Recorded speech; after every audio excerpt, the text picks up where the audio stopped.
Olá pessoal, sejam todos bem-vindos a mais uma videoaula aqui do curso grátis fornecido por mim, André Cispe. Nesta aula eu vou falar sobre as memórias RAM, é isto mesmo, memória RAM. Quais são os modelos de memória RAM? Eu venho deixar bem claro neste vídeo que eu não vou estar falando das memórias Z, do memória SIM, a DIMM, que são memórias muito antigas e que nós não vamos perder tempo estudando isso aí. Então eu vou falar só das DDR, ok? Da DDR1 até a DDR4. Aí memória FPM, memória Rambus, memória DIMM, memória EDO, SIM, isso aí esquece. Vamos falar somente das DDR, da DDR1 a DDR4, ok? Então vamos dar início à nossa aula. Memória RAM. O que significa RAM? RAM significa Random Access Memory. É a memória de acesso aleatório, né? Do inglês o Random Access Memory. É um tipo de memória que permite a leitura e a escrita dos dados e é utilizada como memória primária em sistemas eletrônicos digitais. Isto é a memória RAM. A memória RAM é uma memória volátil também. A memória volátil ela funciona de que forma? Quando ela tem energia, quando ela é energizada, ela consegue armazenar dados. Quando ela perde energia, os dados são apagados. Então a memória RAM do computador, ela só armazena dados quando o computador é ligado. Quando você desliga o computador, os dados que estão nela são todos apagados. Por isso tem muitas vezes pessoas que têm pouca memória RAM no computador, o computador fica lento, vai lá e reinicia. Quando você reinicia o computador, os dados que estão na RAM são apagados, só que quando o computador ele está iniciando, ou quando você liga, ele começa a escrever esses dados novamente, ok? E quanto mais memória RAM você tiver, mais programas você pode abrir. Se você tem 1 GB de RAM, você vai começar a abrir os programas e você encher essa capacidade de 1 GB de RAM, o Windows vai começar a utilizar a memória virtual. O computador vai ficar muito lento. Então, quanto mais memória RAM você tiver, mais programas você consegue abrir ali instantaneamente, ao mesmo tempo, usar vários programas. Aqui, como vocês podem ver, eu coloquei as 4 DDR, como eu falei para vocês, eu não vou falar de EDO SIM, nem de SDRAM DIMM, essas memórias muito antigas, né? Elas trabalhavam com tensões muito altas, a pinagem dela era menor, são memórias que tem menos pinos e a frequência era muito baixa, principalmente a EDO SIM. Eu até cheguei a ter esse tipo de memória que só funcionava se você tinha 2, depois eu passei para DIMM. Né, a DIMM era só uma só, não precisava utilizar em conjunto, né, não precisava ter 2 ou 4, você podia utilizar 1 ou 3. E depois passei para DDR e hoje, né, graças a Deus estou na DDR, porque imagina, tivesse ainda no EDO SIM ou SDRAM DIMM muito antigo. A DDR1 também esquece. Então, como vocês podem ver aqui, a DDR1 ela tem 184 pinos.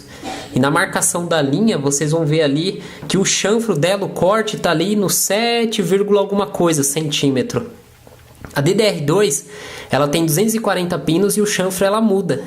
Então, se você tem uma placa-mãe que o barramento é DDR1, a DDR2 ela não encaixa nem de um lado nem do outro. Você não consegue fazer a conexão porque a trava que fica ali e o chanfro da memória é diferente. A DDR3 ela mantém a mesma pinagem que a DDR2 e o chanfro, ó, como ela veio mais para a esquerda. E a DDR4 aqui não tem o número de pinos, mas são 284 pinos.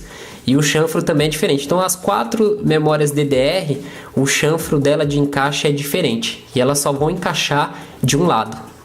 Aqui tem uma foto mostrando aí as memórias. Então você olhando assim, né, por cima, elas são muito parecidas. A DDR1, 184 pinos.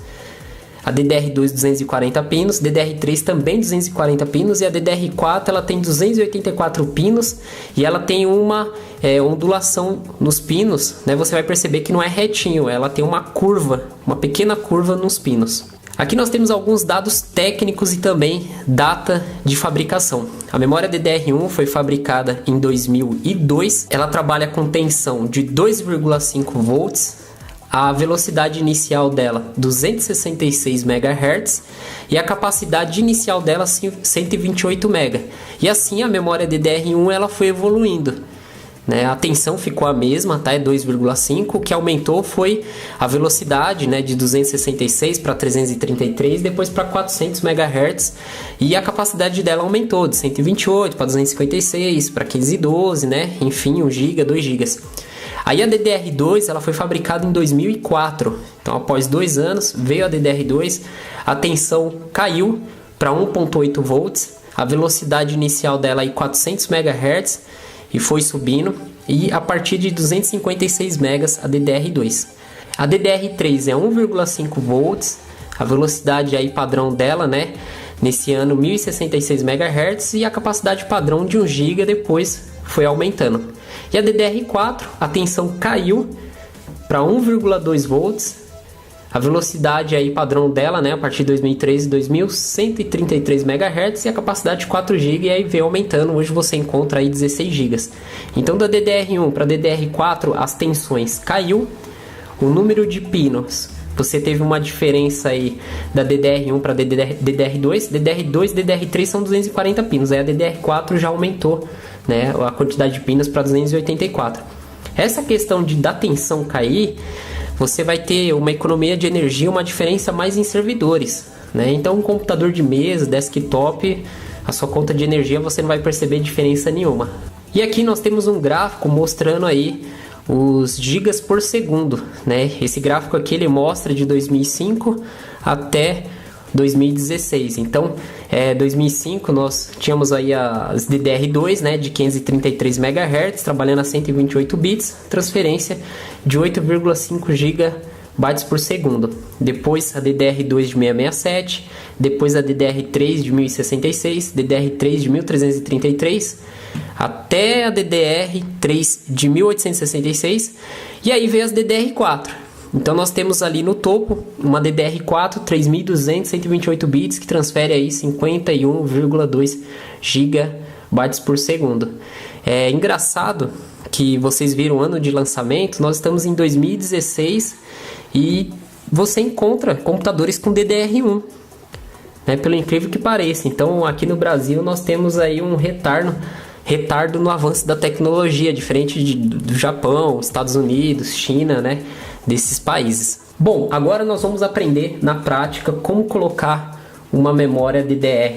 Então, pessoal, eu tenho duas placas-mães, tá, que trabalham com DDR3. Essa placa-mãe nós temos duas memórias e essa aqui nós temos uma só. A vantagem de você utilizar duas memórias DDR3 idênticas numa placa-mãe é se a placa-mãe ela tem suporte ao Dual Channel. O Dual Channel ele dobra os bits da memória e você tem mais desempenho na troca de dados na memória, leitura e escrita de dados, ok? Então vamos começar aqui por essa placa. Aqui no barramento da DDR3 vai estar escrito 1,5 volts. Então quando você pegar uma placa-mãe, você vai olhar aqui qual que é a tensão que está escrita. No caso dessa aqui é 1,5. A DDR2 é 1,8 e a DDR1 2,5 e a DIMM 3,3. Quanto mais antiga a memória, maior é a tensão que vai estar escrito aqui no barramento. E quanto mais nova a placa-mãe, né, mais nova aí a memória, cai a tensão. Então vou mostrar para vocês com DDR3, eu não tenho DDR4, a DDR3 é 1,5 volts e aqui é bem fácil, nós vamos destravar o barramento aqui, o slot da memória, e aqui eu tenho duas memórias idênticas, que são duas DDR3 de 2 GB cada uma de 1333 MHz. Essa placa-mãe, ela está escrito aqui Dual DDR, então ela tem suporte ao Dual Channel. Então você tem que ter duas memórias idênticas, capacidade, frequências, fabricantes igual, de preferência comprar as duas juntas para usar aí o suporte a Dual Channel, para não ter problema. Aí nós colocamos aqui e pressionamos, ó. Você vai apertar, já vai travar. Não precisa mexer nas travas, é só colocar aqui em cima e apertar e pronto. Olha lá, ó, travou certinho. Ou seja, é muito fácil fazer a instalação aí de memória, certo? Então vamos partir para a próxima. Essa placa-mãe é do computador que eu comprei, o i3, né? Para a gente usar aqui no curso. Nós vamos aprender como montar e desmontar o computador completo.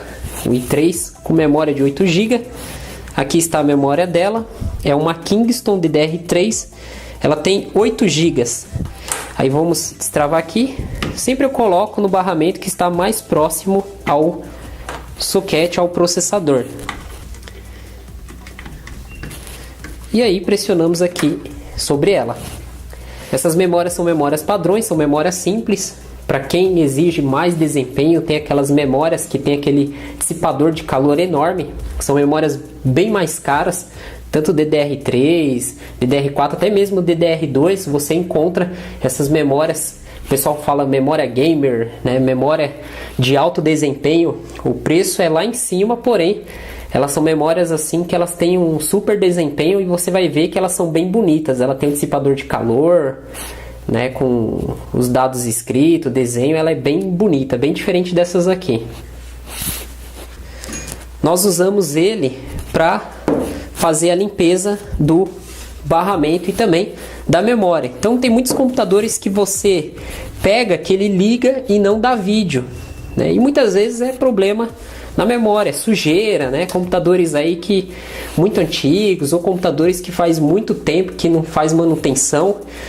E tanta sujeira que fica aqui acaba dando esse problema. Ou a pessoa vai mexer, não entende muito, enfim. Então é bom você ter um limpa-contato. Ele é muito barato. E aí para usar ele é bem fácil, ó. Você remove a memória da placa. Coloca aqui o cilindro.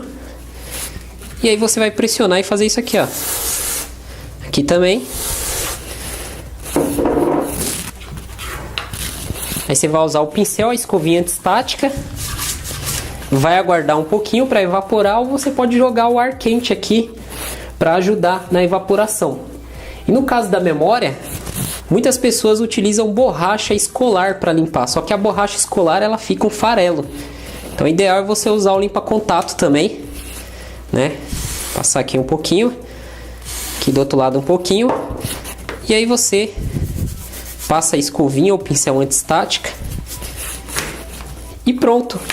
Pode ter certeza que você vai colocar aqui a memória e ela vai funcionar normal, não vai ficar com mau contato, a placa não vai dar problemas aí de ligar e não inicializar ou ficar apitando, né? As placas mães nós temos o beeper, o speaker, que eu não falei para vocês ainda, que dependendo do erro ele começa a apitar. Então, no caso, tem placas mães que a memória ele vai dar um bip curto ou um bip longo, 3 curtos, né? Aí depende do fabricante da placa mãe, ok? Então, é isso que eu queria passar para vocês na parte de memória. Não quero trazer teorias muito complicadas, porque não é esse o objetivo do nosso curso, né? O nosso curso ele é um curso mais prático, lógico que é importante a parte de teoria também, mas eu gosto de ir direto ao assunto para a gente avançar. E pode ter certeza que vocês vão aprender a montar um computador corretamente, fazer a sua manutenção, formatar e instalar os programas.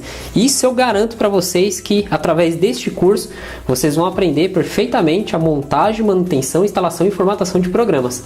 Agora a parte de reparação, de eletrônica já é outro caso. Aí é o próximo passo que vocês vão ter que dar depois deste curso, ok? Então até o próximo vídeo. E muito obrigado pela atenção de todos. Tchau, tchau. Você sabia que o Andressisp tem 8 cursos disponíveis na área de consertos de notebook, computadores, fontes, redes e eletrônica?